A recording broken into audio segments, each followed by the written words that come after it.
सुप्रभात बच्चों, हिंदी क्लास में आप सबका स्वागत है। मैं हूं आपकी हिंदी शिक्षिका मनीषा मैम। इससे पहले के पाठ में हम लोग पढ़ चुके थे जरासंध।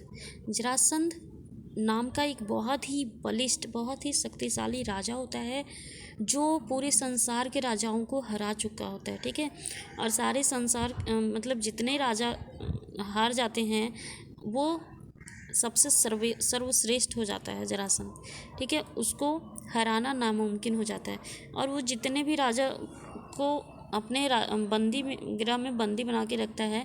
उसके बाद भीम, अर्जुन और श्री कृष्ण वहाँ जाते हैं साधु के वेश में, वत्कल वस्त्र पहन के, और वहाँ जाके उससे युद्ध करते हैं। भीम 13 दिन तक युद्ध लगातार करते रहता है और 14वां दिन में जरासंध को हरा देता है। ठीक है, उसके बाद उसका अंत हो जाता है और उसके बेटे को वहाँ का राजा बना दिया जाता है और ये लोग आ जाते हैं इंद्रप्रस्थ में और वहाँ यज्ञ करते हैं और ये लोग सम्राट बन जाते हैं। युधिष्ठिर सम्राट बन जाता है। ठीक है, तो चलिए इससे आगे के पाठ में हम लोग पढ़ेंगे शकुनी का प्रवेश। शकुनी कौन था आप सब तो जानते हैं, कौन था? कौरवों का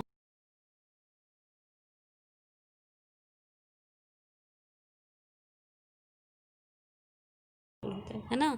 तो चलिए शकुनी का प्रवेश में क्या कुछ है जानते हैं हम लोग वीडियो में। आप सब ध्यान से वीडियो को देखिएगा। ठीक है, एक दिन युधिष्ठिर ने अपने भाइयों से कहा, भाइयों, युद्ध की संभावना ही मिटा देने के उद्देश्य से मैं यह शपथ लेता हूँ कि आज से 13 वर्ष तक मैं अपने भाइयों या किसी और बंधु को बुरा भला नहीं कहूँगा। एक दिन युधिष्ठिर अपने भाइयों के साथ कहता है कि भाइयों, युद्ध की संभावना को हम मिटा देने के उद्देश्य से हम ये शपथ लेते हैं कि आज से 13 वर्ष तक, मतलब 13 साल तक मैं अपने भाइयों को या किसी और भाई बंधु को बुरा भला नहीं कहूँगा। ठीक है, ताकि युद्ध का संभावना ही मिट जाए। ओके, सदा अपने भाइयों बंधु की इच्छा पर ही चलूँगा। जैसे सारे भाई बंधु बोलेंगे वैसे ही हम चलेंगे। ठीक है, मैं ऐसा कुछ नहीं करूँगा जिससे आपस में मनमुटाव होने का डर हो, क्योंकि मनमुटाव के कारण ही झगड़े होते हैं। इसीलिए मन में क्रोध को एक बारगी निकाल दूंगा। दुर्योधन और दूसरे कौरवों की बात कभी नहीं टालूंगा, हमेशा उनकी इच्छा अनुसार काम करूँगा। युधिष्ठिर ये शपथ ले लेता है कि जो हमारे भाई बंधु कहेंगे उन्हीं के मतानुसार हम कार्य करेंगे।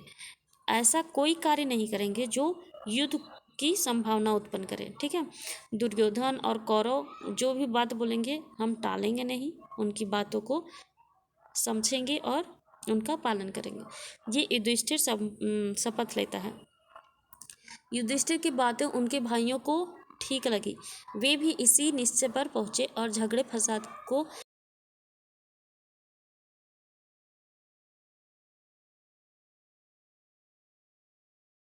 इधर युधिष्ठिर चिंतित हो रहे थे कि कहीं कोई लड़ाई झगड़ा ना हो जाए, और इधर राजसूय यज्ञ का ठाठ बाट तथा पांडवों की यश समृद्धि का स्मरण ही दुर्योधन के मन को खाए जा रहा था। वह ईर्ष्या की जलन से बेचैन हो रहा था। दुर्योधन ने यह भी देखा कि कितने ही देशों के राजा पांडवों के परम मित्र बने हैं। जब दुर्योधन ये देखता है कि राजसूय यज्ञ होने वाला है तो वो ईर्ष्या से पूरा बौखला जाता है, जल बुन जाता है, और वो ईर्ष्या के जलन से बेचैन हो रहा था सिर्फ ये देखकर कि बहुत सारे राजा महाराजा दुर्योधन के युधिष्ठिर के दोस्त हो गए हैं। ठीक है, इस सब के स्मरण मात्र से उसका दुख और असहाय हो उठा। पांडवों के सौभाग्य की याद करके उसकी जलन बढ़ने लगती थी। पांडवों को याद करके ही दुर्योधन जलने लगता था। अपने महल के कोने में इसी भांति चिंतित और उदास भाव से वह एक रोज खड़ा हुआ था और उसे यह भी पता ना लगा कि उसकी बगल में उसका मामा शकुनी आ खड़ा हुआ है। मतलब इतना क्रोधित था वो, इतना जलता था पांडवों से कि उसको ये भी पता नहीं था कि हमारे पास में मामा शकुनी भी खड़ा है। ठीक है, उसको सिर्फ पांडवों का ही उसका दिमाग में चलती रहता था। तो मामा शकुनी कहता है, बेटा यो चिंतित और उदास क्यों खड़े हो? कौन सा दुख तुमको सता रहा है? शकुनी ने पूछा। दुर्योधन लंबी सांस लेते हुए बोला, मामा, चारों भाइयों समेत युधिष्ठिर ठाठ बाट से राज कर रहा है, यह सब इन आँखों से देखने पर भी मैं कैसे शोक ना करूं? मेरा तो अब जीना ही व्यर्थ मालूम होता है। तब वो शकुनी को बोलता है कि युधिष्ठिर चारों भाइयों के साथ ठाठ बाट से रह रहा है और हम कैसे शांत।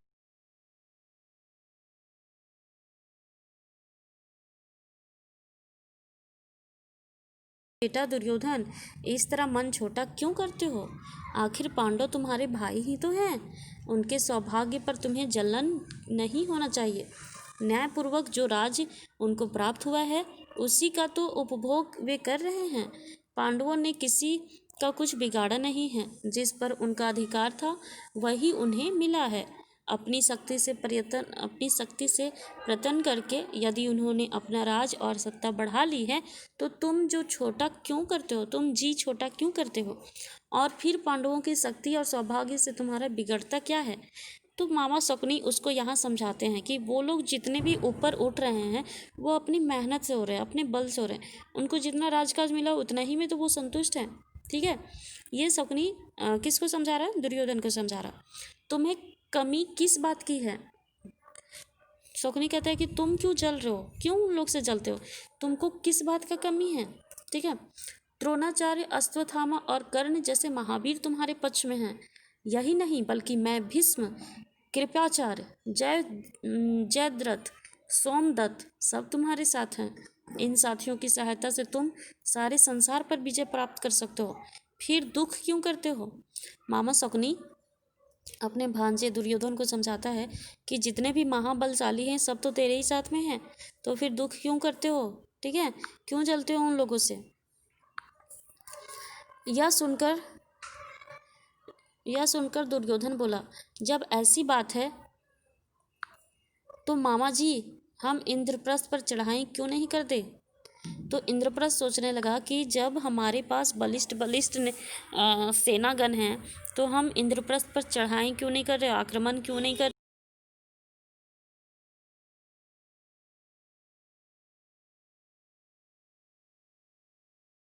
तो युद्ध के बजाय चतुराई से काम लो।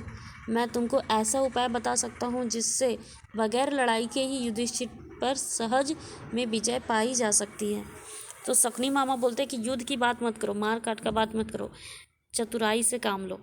और कहते हैं कि हम ऐसा उपाय बता सकते हैं जिससे तुम युधिष्ठिर पर आक्रमण ना करके भी उससे जीत सकते हो, विजय प्राप्त कर सकते हो। दुर्योधन की आंखें आशा से चमक उठी। बड़ी उत्सुकता के साथ पूछा, मामा जी आप ऐसा क्या उपाय जानते हैं, बताइए जल्दी।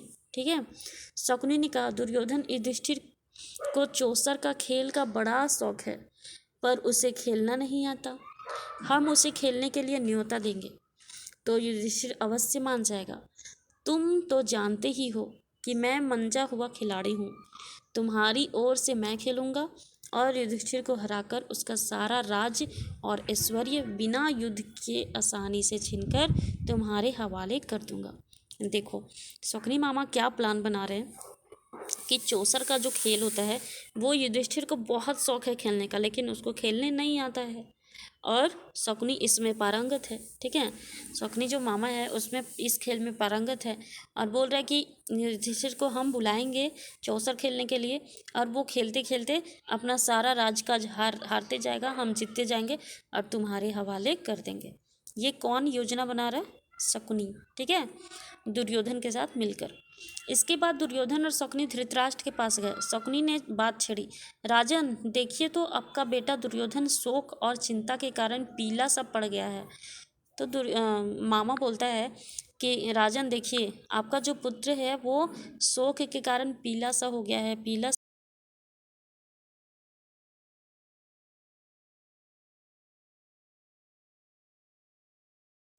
शकुनी की बातों से वह सचमुच बड़े चिंतित हो गए। अपने बेटे को उन्होंने छाती से लगा लिया और बोले, बेटा मुझे तो कुछ समझ में ही नहीं आता कि तुम्हें किस बात का दुख हो सकता है। तुम्हारे पास ऐश्वर्य की कमी नहीं है, सारा संसार तुम्हारी आज्ञा पर चल रहा है, फिर तुम्हें चिंता काहे की? तो धृतराष्ट्र बोलते हैं कि मुझे तो पता ही नहीं है कि तुम्हें किस बात की टेंशन है, किस बात की चिंता है। सारा राजकाज तो तुम्हारा ही है, सारे लोग तुम ही के बात पे चल रहे, फिर क्यों इतना चिंता ले रहे हो, क्यों कर रहे हो। लेकिन शकुनी ने धृतराष्ट्र को सलाह दी और चौसर के खेल के लिए पांडवों को बुलाया। तो शकुनी धृतराष्ट्र को कहते हैं कि चौसर का खेल होने वाला है, उसमें आप पांडवों को बुलाइए, ठीक है। दोनों के इस प्रकार आग्रह करने पर धृतराष्ट्र ने तुरंत ही हाँ नहीं की। वह बोले कि मुझे यह उपाय ठीक नहीं जच रहा है, मैं विदुर से भी सलाह कर लूँ, वह बड़ा समझदार है, मैं हमेशा से उसका कहा मानता आया हूँ, उससे सलाह कर लेने के बाद ही कुछ तय करना ठीक होगा। पर दुर्योधन को विदुर से सलाह करने की बात पसंद नहीं आई। तो धृतराष्ट्र को पहले अच्छा नहीं लगा, ठीक है। उसके बाद वो बोलता है कि विदुर बहुत ही महान व्यक्ति है, विदुर से पहले हम सलाह लेंगे और पहले पूछताछ करेंगे, अगर वो कहेगा कि हाँ सही है तब हम ये निर्णय लेंगे। लेकिन मामा शकुनी को अच्छा नहीं लगा। धृतराष्ट्र बोले, जुए का खेल बैर विरोध का जड़ होता है, इसलिए बेटा मेरी तो यह राय है कि तुम्हारा यह विचार ठीक नहीं है, इसे छोड़ दो। जुए का खेल बहुत ही खतरनाक होता है, ठीक है। जुआ में चाहो तो पूरा जीत सकते हो, अगर हारो तो पूरा हार सकते हो, नशा हो जाता है जुआ के खेल में, ठीक है।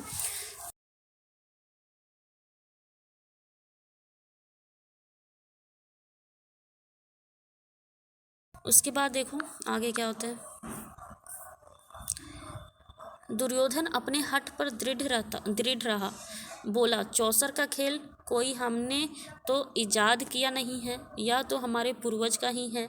दुर्योधन के इस तरह आग्रह करने पर आखिर धृतराष्ट्र के घुटने टेक दिए। दुर्योधन के सामने धृतराष्ट्र मान गया कि चलो ठीक है, जो जुए का खेल है, चौसर का खेल है, वो खेलो। बेटे का आग्रह मानकर धृतराष्ट्र ने चौसर खेलने के लिए अनुमति दे दी और सभा मंडप बनाने की आज्ञा दी। परंतु विदुर से भी उन्होंने इस बारे में गुपचुप सलाह ली, मतलब गुप्त रूप से विदुर से भी सलाह लिया गया, ठीक है। विदुर बोले, राजन, सारे वंश का इससे नाश हो जाएगा, इसके कारण हमारे कुल के लोगों में आपसी मनमुटाव और झगड़े फसाद होंगे, इसकी भारी विपदा हम पर आएगी। तो विदुर समझाते हैं कि अगर ये खेल हुआ तो पूरा नाश हो जाएगा, सत्यानाश हो जाएगा, ठीक है। पूरा कुल जो है हमारा, कुल में जितने भी लोग हैं सबके मनमुटाव हो जाएंगे, ठीक है, सारे लोग भारी विपदा में पड़ जाएंगे। धृतराष्ट्र ने कहा, भाई विदुर, मुझे खेल का भय नहीं है, लेकिन हम क्या कर सकते हैं, सो तुम युधिष्ठिर के पास जाओ और मेरी तरफ से खेल के लिए न्योता देकर बुला लाओ। तो धृतराष्ट्र कहते हैं कि विदुर, तुम मेरी तरफ से युधिष्ठिर के पास जाओ और खेलने के का न्योता देकर उसको बुला के लाओ। अपने बेटे पर उनका असीम स्नेह उसकी कमजोरी थी और यही कारण है कि उन्होंने अपने बेटे की बात मान ली। जो उनका बेटे के प्रति प्रेम था, ठीक है, वो कमजोरी बन चुका था और बार बार उनको ना चाहते हुए भी अपने बेटों के बात को मानना पड़ता था।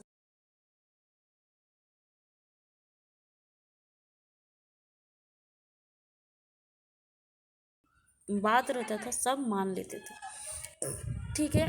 तो आप इस पाठ में हम लोग पढ़े शकुनी का प्रवेश कैसे होता है। जब दुर्योधन शक की आग में जलते रहता है, वो ईर्ष्या करते रहता है पांडवों से, तो शकुनी उसको समझाता है कि अगर हमको जीतना है तो आक्रमण करके नहीं, मार काट के नहीं जीतना, चालाकी से जीतना है, चतुराई से जीतना है। और चतुराई से जीतने का ही वो लोग योजना बनाते हैं कि हमको जुए का खेल में उसको बुलाना होगा, वो खेलने का बहुत शौकीन है लेकिन खेलने नहीं जानता है, और हम खेल के उसको उसका राज्य काज सब हड़प लेंगे, ठीक है। अब इसी तरह देखो आगे क्या कुछ होता है वो हम नेक्स्ट वीडियो में जानेंगे, ठीक है। चौसर का खेल और द्रौपदी की व्यथा, इस पाठ में हम लोग पढ़ेंगे कि किस तरह जुए का खेल होता है और द्रौपदी का दुख क्या होता है, ठीक है। ये हम लोग पार्ट 16 में पढ़ेंगे। आज यहीं तक, धन्यवाद।